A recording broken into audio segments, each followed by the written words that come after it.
This is TWiT. The Chinese government continues to tighten internal security at a cost to many foreign companies, particularly Google. A chief technology officer of a startup in China tells the New York Times, under the condition of anonymity, that just using Google Drive in China has become a challenge for employees to share files and documents. Not only that, but Google used to have a third of China's market for internet searches. That was back in 2009. Today, that number's down to 10.9% after censors in the company began blocking more and more searches from reaching Google's servers. Now, the company shut down servers in mainland China back in March 2010. That was to avoid online censorship, instead sending users to unfiltered results from its servers in Hong Kong. The rules are different there. The Chinese government then began blocking intermittently the Hong Kong servers as well. That's a practice that continues today.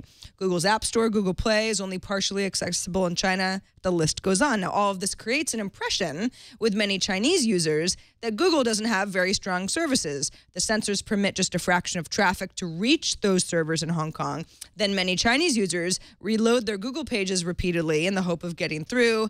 And unsurprisingly, China's state-controlled media is not doing all that much to set the record straight. Kind of a mess all around. All right, Apple bought Beats Music and Beats Electronics earlier this year for $3 billion. We remember that. Today, TechCrunch is reporting that the company plans to shut down Beats Music, although an Apple PR rep, Tom Newmayer, tells Recode that story isn't true. Recode speculates that Apple won't actually shutter the Beats streaming service, but might change the Beats Music brand, though it probably won't touch the Beats headphone service, which already has pretty strong name recognition.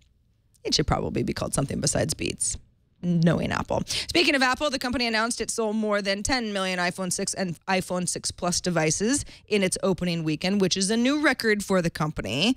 The company's iPhone sales record is twice what it was in 2012, a million more than in 2013. In September of 2013, Apple said that it had sold 5 million iPhone 5 models 3 days after launch. That was 2012, rather. And then last year in 2013, with the iPhone 5S and iPhone 5C, the company sold 9 million in 3 days. However, more units sold plus more expensive units mean more money for Apple. But screw Apple. Let's talk about BlackBerry. The company plans to sell its new smartphone, the Passport, at a lower price than rival products in an attempt to regain some of its market share that it has really lost. BlackBerry CEO John Chen said in an interview today that the Passport will cost about $599 in the U.S. without subsidies when it goes on sale this Wednesday, although the initial launch is limited to London, Toronto, and Dubai.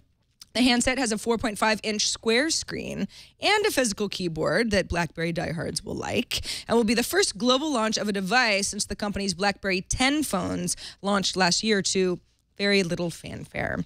Chen says that the phone's larger screen will appeal to users who need to be more productive on their phones, such as people working in the medical field, and that the battery will last 36 hours and a large antenna will benefit reception. Big old antenna. AT&T has teamed up with Samsung as the exclusive carrier to offer the Samsung Galaxy Alpha, which will go on sale on September 26th. The Galaxy Alpha has a 4.7-inch form factor with HD resolution, 2.5 gigahertz quad-core processor, 2 gigabytes of RAM, a 12-megapixel camera, and 32 gigabytes of internal storage. Good get, AT&T. Sony first announced the PlayStation Vita TV set-top box in Japan last year. It was even over a year ago. Today, the company's finally announcing that device for the U.S. market. It's priced at $99.99. The device streams video content and gives users access to play any PlayStation Vita game on their big screen TV. Or for a price of $139.99, you can get the PlayStation TV, a DualShock 3 controller, an 8-gigabyte memory card, a USB cable, because who doesn't need one of those, an HDMI cable, and the Lego Movie game. Sony says that nearly 700 games will be supported at launch in the U.S. and Canada on November 14th, and pre-orders are now open.